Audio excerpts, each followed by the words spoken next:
Talvez você pense em ChatGPT ou em um super robô sofisticado quando a gente fala em inteligência artificial. Mas essa é uma tecnologia que já faz parte do nosso dia a dia e a gente nem percebe. Está em operações bancárias, em atendimentos de telemarketing, nas sugestões do que você deve assistir nas plataformas de vídeo e até na educação. E como em todas as áreas que usam inteligência artificial, na educação, o debate sobre o uso da tecnologia é feito em uma espécie de balança, tentando equilibrar as vantagens que ela traz e os riscos que ela oferece. De um lado, a inteligência artificial pode ser um impulsionador importante de estratégias e ferramentas educacionais. Mas, de outro, ela vem com impactos sociais, culturais e éticos, que têm sido mapeados, estudados e discutidos. Nesse episódio do podcast do Instituto Natura, a gente fala do papel da inteligência artificial nessa área. Como a IA pode ser usada para melhorar a qualidade do ensino e quais são os pontos de atenção para que essa tecnologia seja de fato uma aliada. Eu sou Davi Saad, diretor-presidente do Instituto Natura. Seja bem-vinda, seja bem-vindo. Aqui você ouve conversas sobre e para a educação. O podcast chega aos principais tocadores de áudio às quintas-feiras, a cada 15 dias. Hoje, a gente recebe o presidente da Fundação Itaú, Eduardo Saron, que também integra o conselho de diversas instituições, como o Museu Judaico, o MASP e o Museu do Ipiranga, em São Paulo.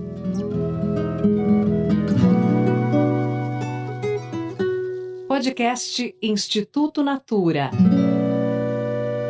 Diálogos sobre educação na América Latina.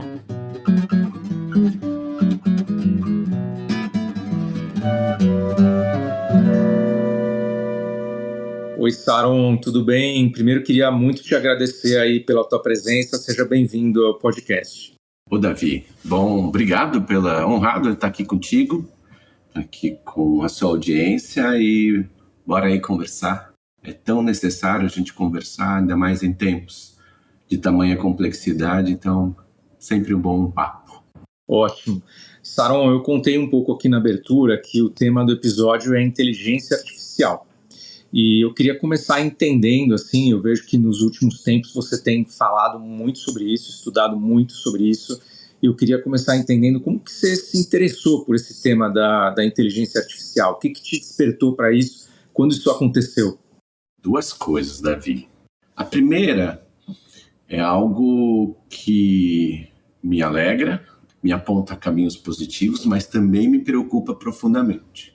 A chegada das IAs generativas, né, o que os especialistas dizem nessa primavera que aconteceu principalmente há quase 2 anos com a interface que ChatGPT lançou, a chegada dela nos aponta ou democratiza ou de alguma forma populariza, aspas para democratiza e populariza, a nossa forma de armazenar, construir, a nossa forma de constituir a memória social do mundo. Segundo, ela coloca em outro patamar como a gente produz conhecimento e, por fim, como a gente difunde esse conhecimento. Memória, produção de conhecimento e difusão nunca foram e serão tão afetadas quanto em outro momento da nossa humanidade, para talvez fazer uma relação com o momento que a gente dominou o trigo e deixamos de ser nômade para viver em comunidade, ou mais recentemente a chegada da prensa para poder produzir livros em escala, ou ainda mais recentemente a chegada da internet, né? Esse momento que a gente vive é muito disruptivo, é muito estruturante. Então imaginar que nós estamos diante de um futuro agente, que ainda não é um agente, né? Ele não age por si só, mas daqui a pouco um quase agente que vai produzir o nosso conhecimento, né, em interface com nós humanos, né, nessa transinteligência. Ele vai ter um papel central na difusão desse conhecimento, mas, sobretudo, armazenar a nossa memória social é algo que, por si só, exige que a gente esteja percebendo o que está acontecendo. Não pode ser uma conversa só para os especialistas das Titantechs, não pode ser só uma conversa de quem está inserido dentro da universidade e pensando em produzir conhecimento sobre transformação digital. Precisa ser uma conversa da sociedade, porque está afetando a forma que a gente se constitui. Nós estamos diante de um instrumento, de um espaço contínuo, né, que aponta, nesse primeiro momento, para aprofundar a desigualdade. Historicamente, sempre que a gente estava diante de uma nova tecnologia, e tecnologia, não estou dizendo só de tecnologia digital, quem mais se valeu dessas tecnologias é quem estava numa situação social, numa situação econômica, numa situação cultural, aspas, melhor. E a tendência foi que sempre quem estava já numa desvantagem ficava ainda mais em situação de desvantagem. Com a escala, com a potência, com tudo que se apresenta em relação à IA, esse espaço de aprofundamento da desigualdade é muito sério. Então, essas duas coisas me mobilizaram muito para a gente poder, né, dar um passo à frente. Eu, você, as nossas organizações, a sociedade, a escola, os professores, os jovens, enfim, precisam compreender o que vai acontecer, o que está acontecendo com a chegada da inteligência artificial, porque isso é um pressuposto para, inclusive, a gente continuar sendo relevantes como seres humanos nessa troca, né? Perfeito. Super ampla toda essa discussão. Eu queria começar fazendo um recorte aqui, Saron. Você preside a Fundação Itaú, né, que congrega o Itaú Cultural, o Itaú Social, o Itaú Educação e Trabalho. Portanto, com certeza, cultura e educação são temas centrais aí do teu dia a dia na Fundação Itaú. Esse podcast ele fala bastante de educação. Eu queria, então, fazer esse recorte. Como é que você vê o cruzamento de tudo isso que você falou agora da inteligência artificial com essas áreas específicas de educação e cultura? Davi, tem uma batalha que você já faz há muito tempo e o nosso ecossistema de organizações já fazem há muito tempo, que é a batalha da educação integral e de tempo integral. E pensando sobre esse aspecto, né, e toda essa transversalidade que a própria IA, mas sobretudo sobre aqueles 3 aspectos que a Constituição aponta, né?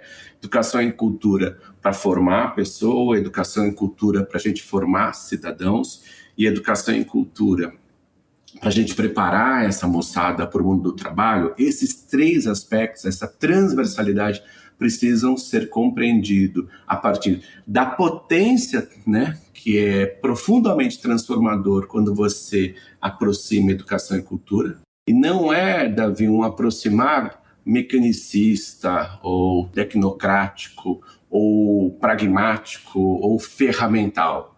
A educação vai se aproximar da cultura para ver se melhora um pouco a disciplina, se cria vínculo com o aluno, o professor, escola e território. A cultura se aproxima da educação para ver se forma mais público, para ver se conquista mais recursos, porque a educação tem mais recursos da cultura. Essa aproximação instrumental, essa aproximação pragmática, precisa ser vencida. E essa aproximação tem que se dar, essa intersecção, essa interdependência tem que se dar a partir do caráter, a partir da consciência do quão é transformadora essa aliança. E essa aliança passa de maneira profunda pela essa educação integral de tempo integral.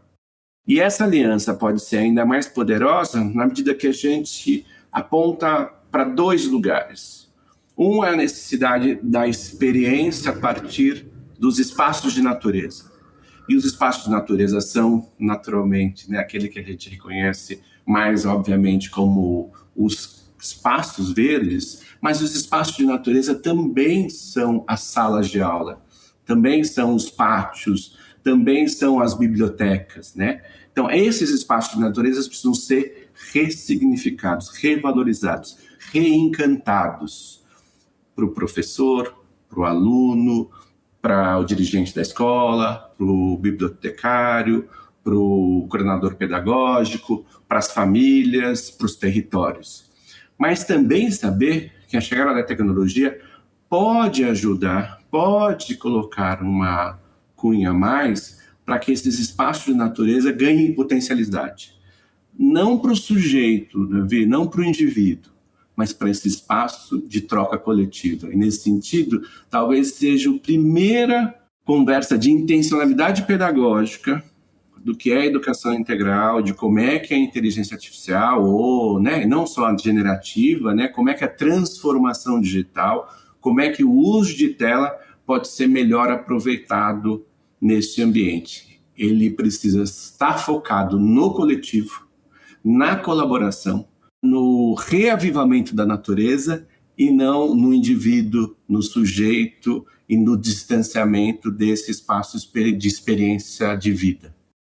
Nessa seara aí de educação e cultura, você conhece já alguma experiência com inteligência artificial que está acontecendo no Brasil ou no mundo, ou uma tentativa, uma intenção? Você tem alguma coisa que você já conhece que desce isso um pouco para a realidade das pessoas?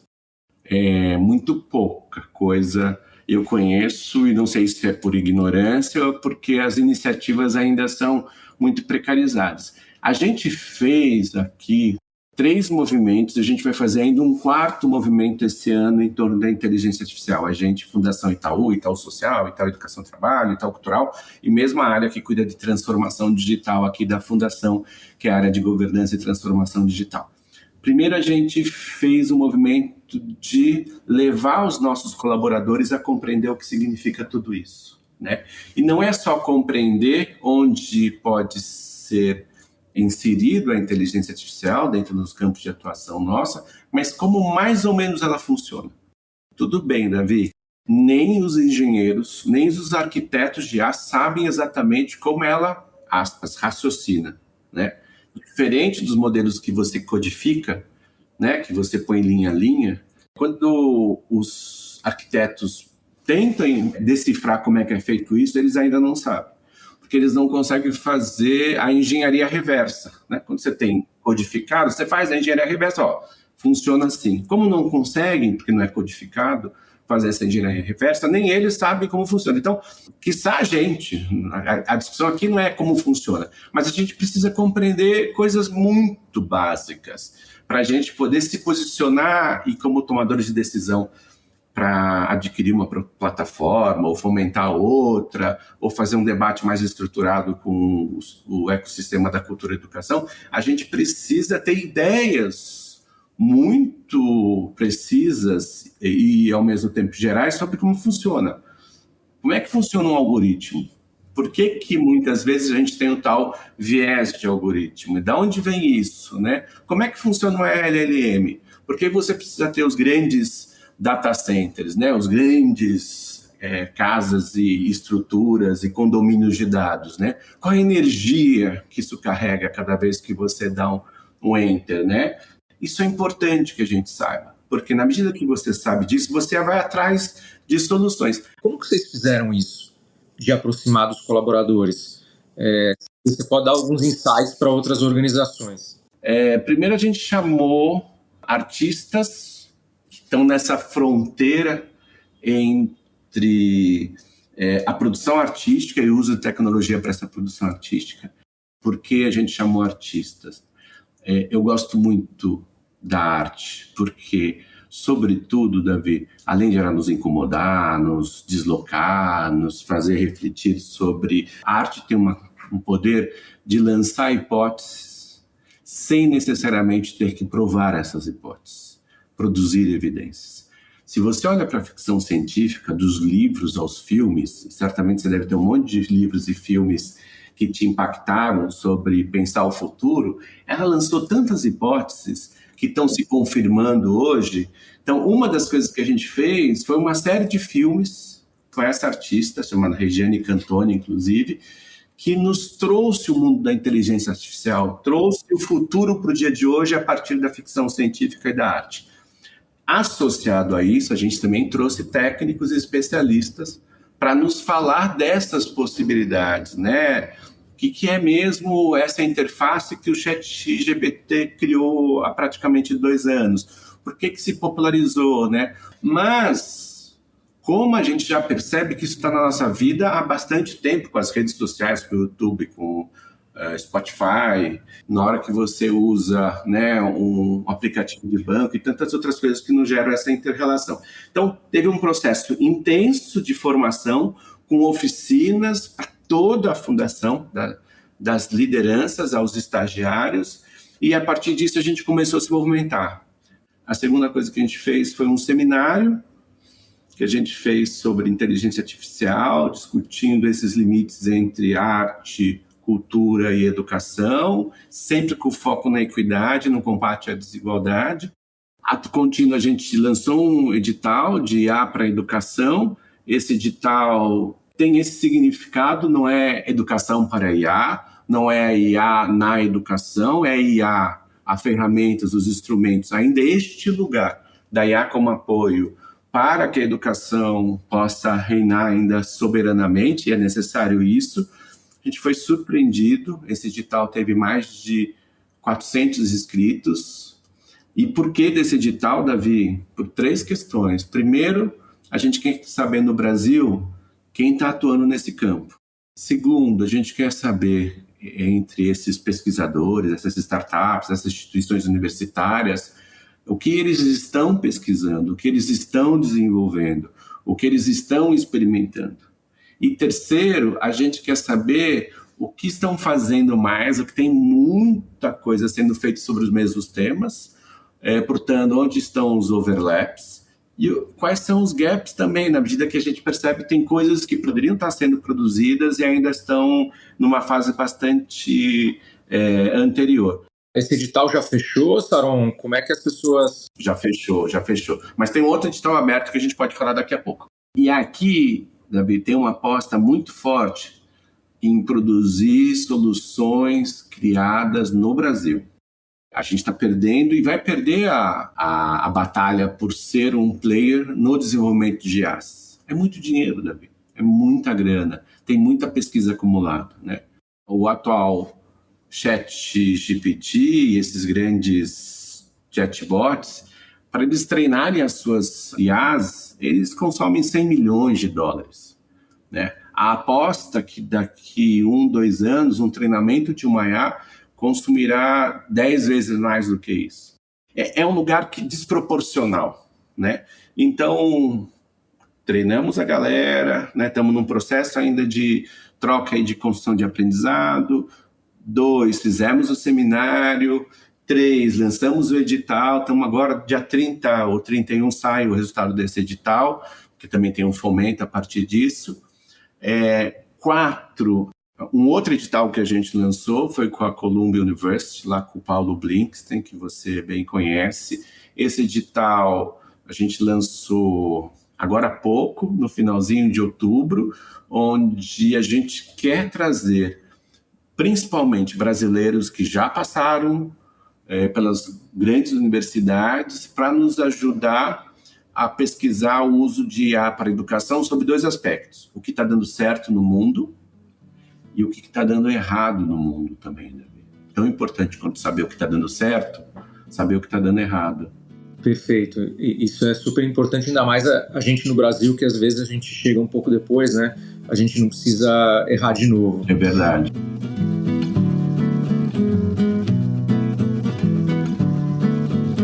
Agora, sobre o que está dando errado, tem uma coisa que está muito errada no Brasil, que é a desigualdade, né? E vocês resolveram focar nisso, mesmo nessa discussão de inteligência artificial.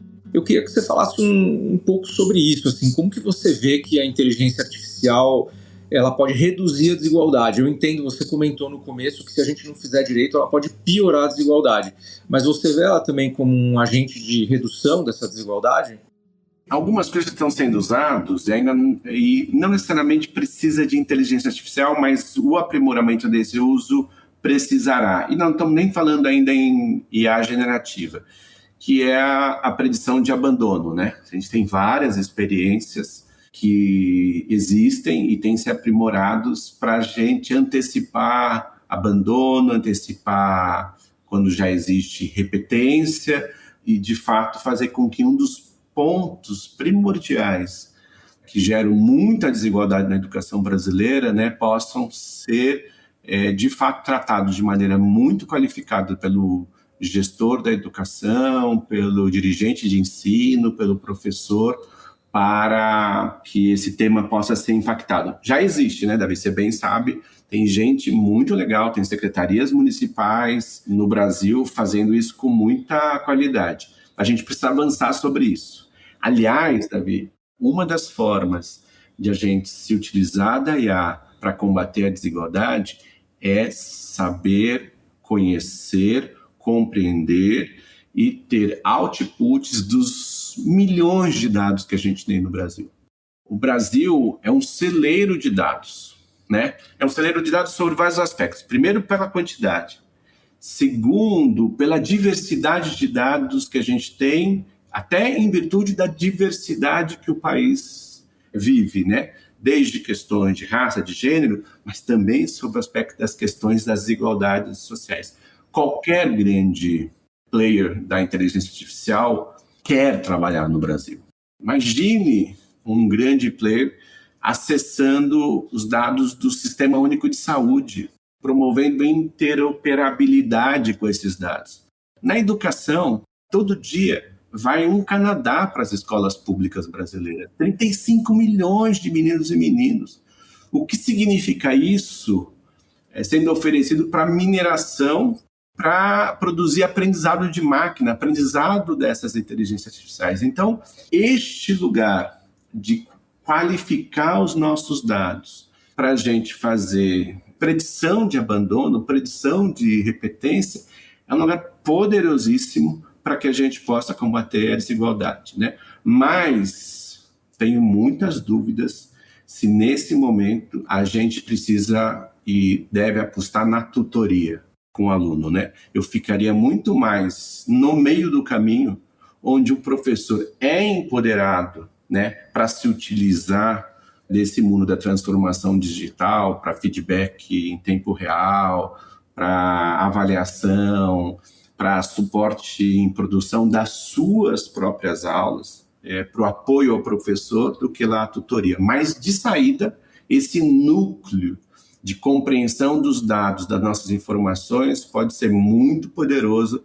para a gente apontar no combate à desigualdade. São muitas as possibilidades, né? Acho interessante o que você falou de começar a explorar isso pela arte, porque nos ajuda a criar um imaginário que a gente não consegue nem ter, né?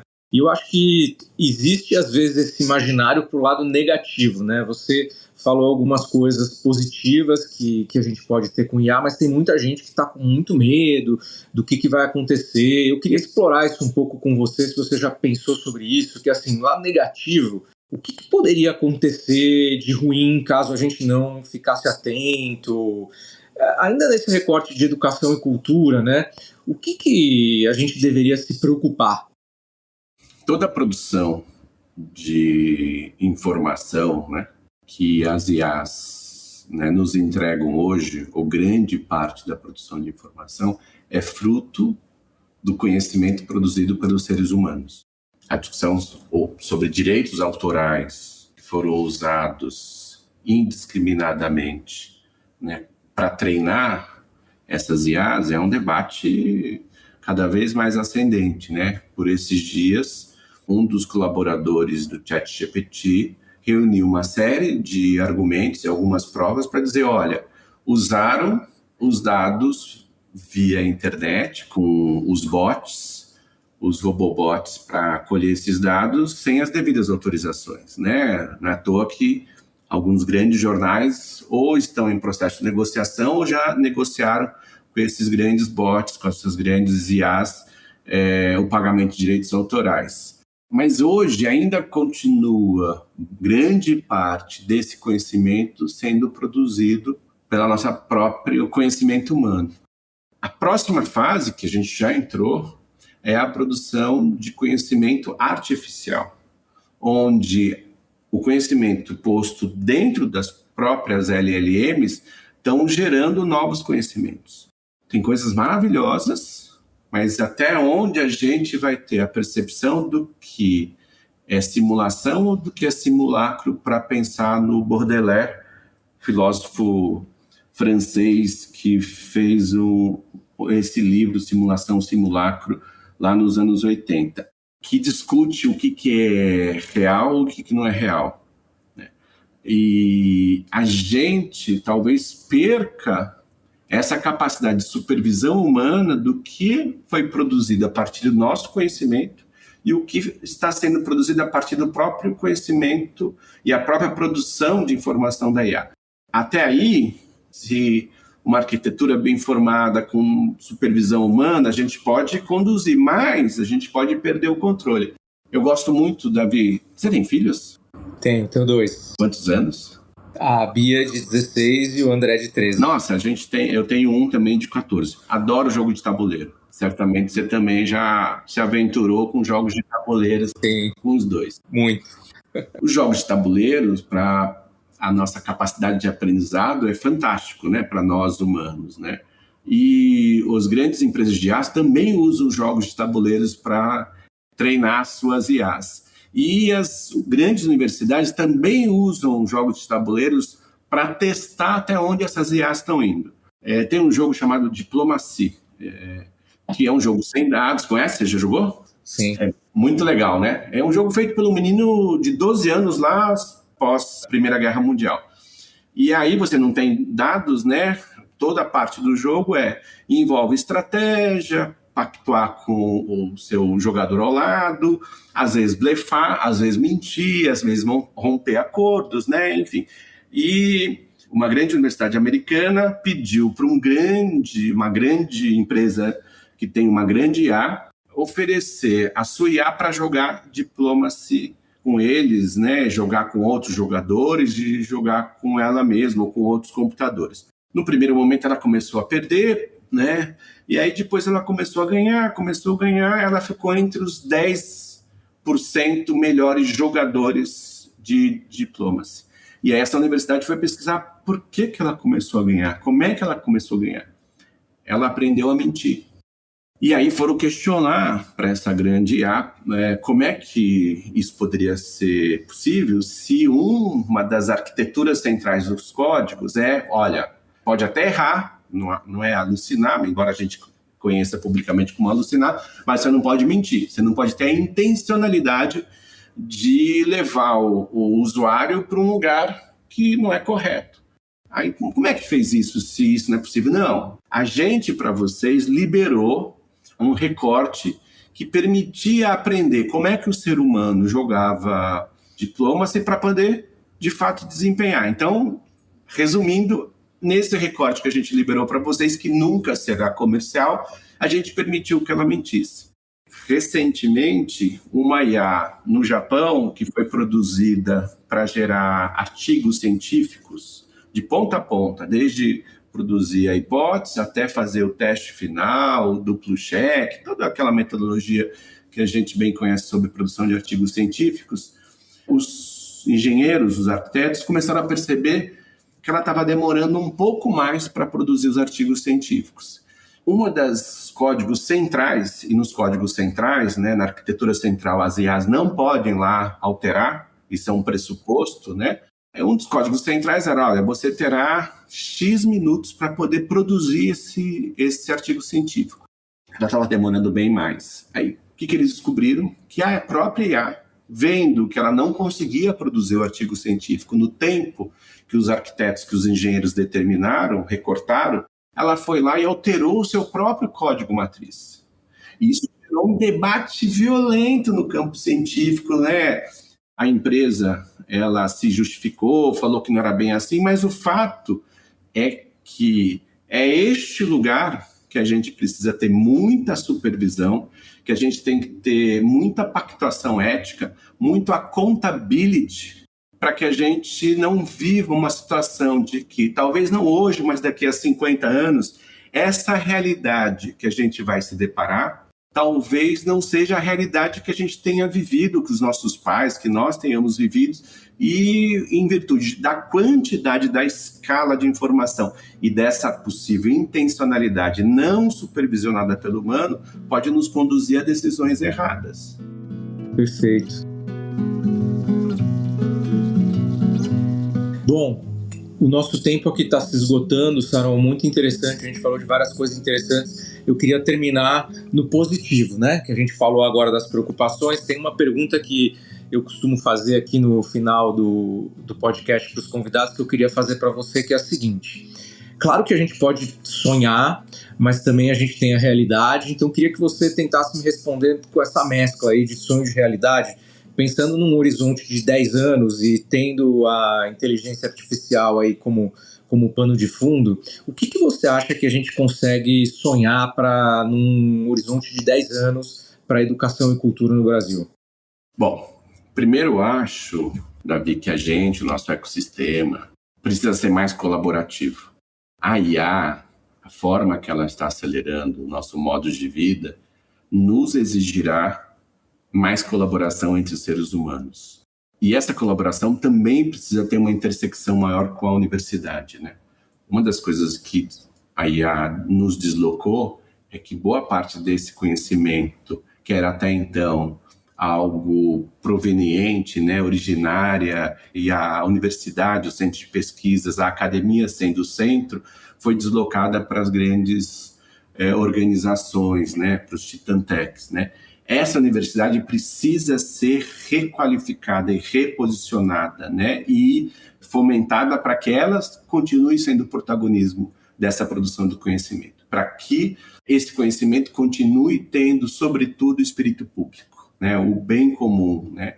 E, nesse sentido, entender quais são os próximos movimentos é fundamental, mas, sobretudo, eu acho que esse é o debate que a gente precisa travar. O ano que vem tem BNCC, tem PNE, entender quais são as nossas competências e habilidades que a gente precisará exercitar, aprender, trocar, compreender, para que nós e nossos jovens, nossas crianças, que a educação continue sendo relevante para os nossos avanços. E aí, como é que ficam as nossas habilidades socioemocionais? Como é que a gente conquista e avança sobre uma habilidade chamada cultura da paz, diante de tudo que a gente está vendo referente às guerras culturais, ou mesmo às guerras que se dão, né, lá no Oriente Médio, outras tensões tamanhas. Pensamento crítico, como isso se tornou ainda mais um ativo poderoso, né? O próprio PISA começa a avaliar, né, além de criatividade, pensamento crítico, né, pensamento lógico, as nossas competências digitais, que agora vão muito além do que a gente estava até então enfurnado, né, a comunicação eficaz da nossa turma, né, dos nossos humanos, né, quanto essa habilidade tem ainda e passa a ter mais valor. Romper com essa perspectiva de que a gente quer alunos autônomos, pessoas autônomas, sociedades autônomas. A gente precisa de alunos, sociedades, família, gente, empresas, organizações interdependentes para a gente pensar nessa colaboração. Tem uma coisa que a gente precisa apostar na nossa meninada, que é a capacidade da fabulação.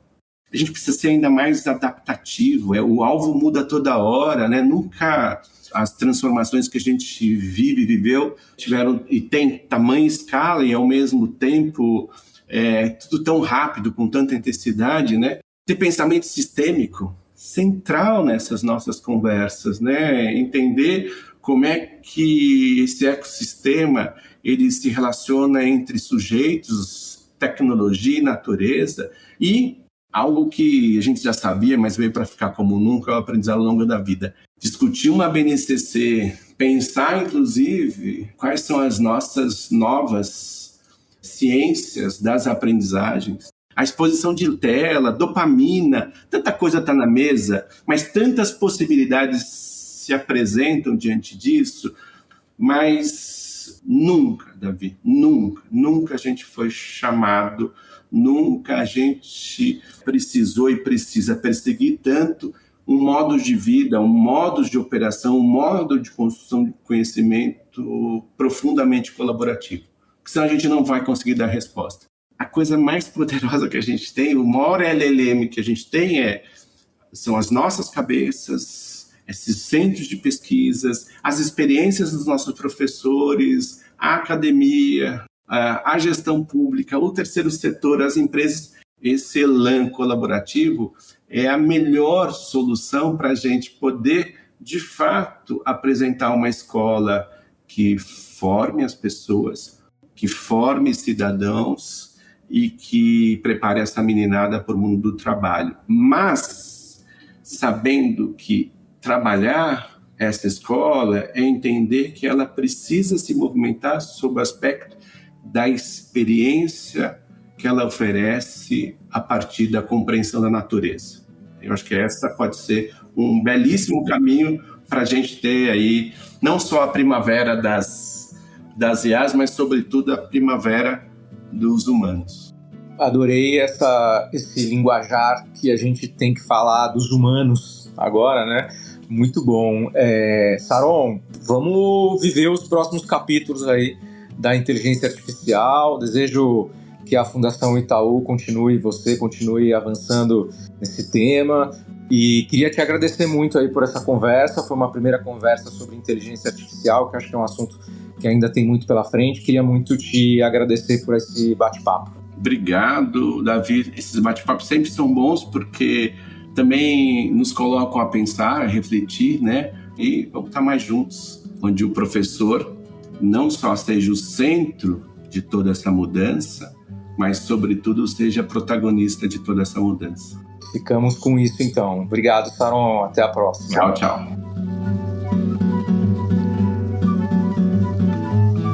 Obrigado por ouvir mais esse episódio. Obrigado também às consultoras de beleza e à equipe de Natura Crer pra Ver. O Instituto Natura está nas redes sociais e você consegue saber mais sobre o podcast e sobre o nosso trabalho no Instagram, no Facebook e no LinkedIn.